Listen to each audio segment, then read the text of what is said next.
문자 데이터를 표현하는 코드에 대해서 먼저 설명드리고요. 문제풀이 하겠습니다. 자, 데이터를 표현하기 위한 코드에 대해서 말씀을 드릴게요. 자, 코드가 왜 필요한지 먼저 말씀을 드리겠습니다. 키보드에서 여러분들이 대문자로 이제 A를 입력을 하잖아요. 자, A를 입력을 해서 컴퓨터 모니터에 A라고 또 표시가 될 겁니다.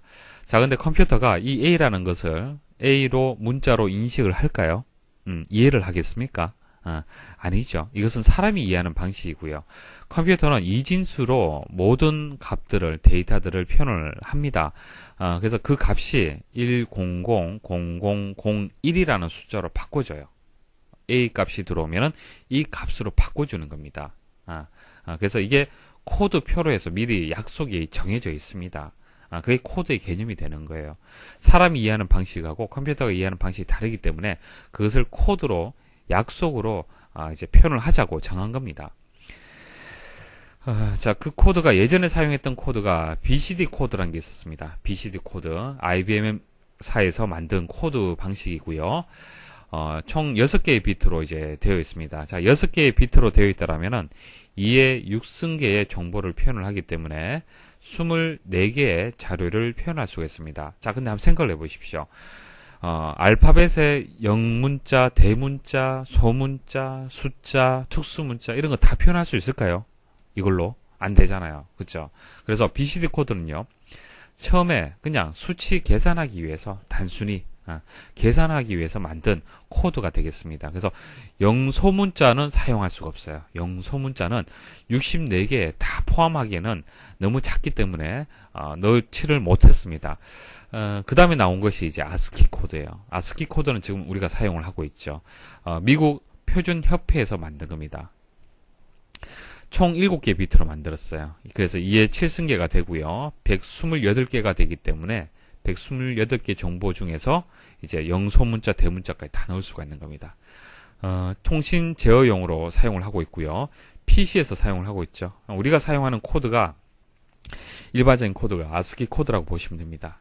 그래서 금방 말씀드렸던 A라는 값을 어떤 코드로 이해를 하느냐, 아스키 코드로 표현하면 이렇게 이해를 하는 겁니다. 만약 B가 되면 어떻게 될까요? 대문자 B. 여기서 플러스 1을 해주시면 됩니다. 1000010이 되는 거예요. C는 또 플러스 1 이런 식으로 되겠죠.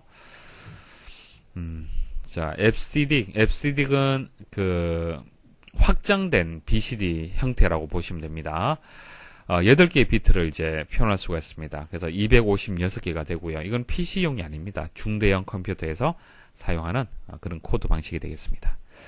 자, 유니코드라고 얘기 들어보셨습니까? 유니코드는 국제 표준입니다. 국제 표준 2바이트로 되어 있습니다. 2바이트.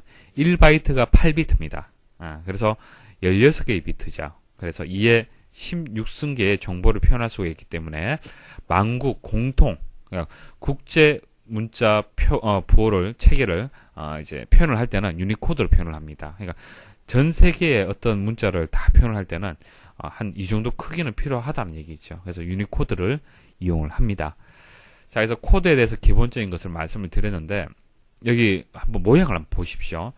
페리티라는 게 있고요. 자, 여기서부터 여기까지는 존 비트, 여기서부터 여기까지는 디지트 비트 이렇게 나뉘는데 깊이 있게 아실 필요는 없습니다.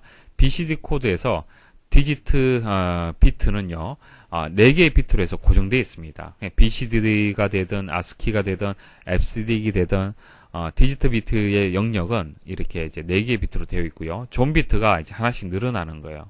각각이 하는 역할이 다릅니다. 그냥 데이터를 표현하는 어떤 규칙이 있는데 존 비트와 디지트 비트로 해서 구성이 된다라고 일단 생각하셔야 되고, 그 비트의 개수가 몇 개인지도 좀 기억을 좀 하셔야 돼요. 그리고 페리티 비트가 이제 앞쪽에 이렇게 하나 들어가는데, 페리티 비트는요, 오류를 검출하기 위한 비트예요.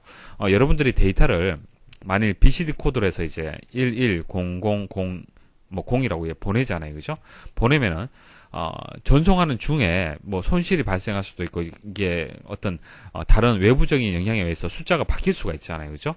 자, 바뀌었을 때 이게 바뀐 것인지 원본 데이터가 맞는 것인지 그걸 확인하기 위해서 앞에 페리티 비트라는 것을 하나 더 추가를 해줍니다.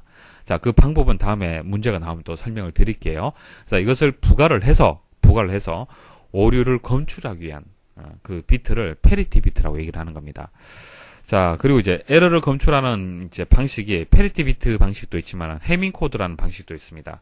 해밍 코드는요, 페리티 비트의 단점을 보호하는 겁니다. 페리티 비트는 오류를 검출할 수밖에 없어요. 그냥 오류가 발생했다, 안 했다라는 것만 판단이 됩니다. 교정이 안 돼요. 문제는. 그래서 해밍 코드는 에러 검출뿐만 아니라 교정까지 할 수 있는 코드 방식이다. 기억을 하십시오.